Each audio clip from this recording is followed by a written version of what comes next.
was born in a small border town, and I left home at a young age and headed on down.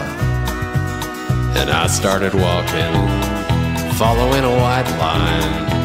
I was on the side of a wild Russian freeway with one pair of clothes and nothing else to my name. When a lorry would pass, I'd pick myself up a new coat of grit and a fresh layer of dust. I was dirty, fully covered.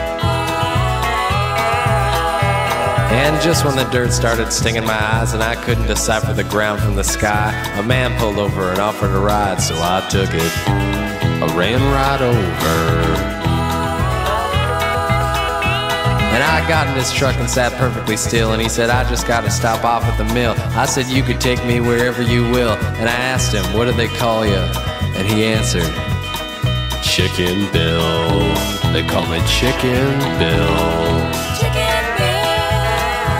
Well, on account of the dirt, he thought I was a man, and he reached out his mitt and shook my filthy hand. He said, boy, I got me a farm round the bend, and I could sure use the help if you got time to lend. Catching chickens, chopping their heads off, plucking them up. All right, run around.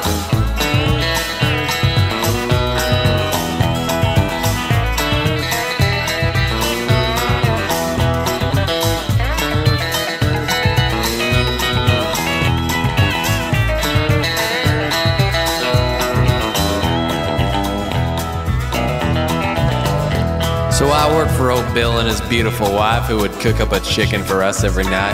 And just when I thought everything was all right, he sat me down. He said, I'm skipping town, going rattling around.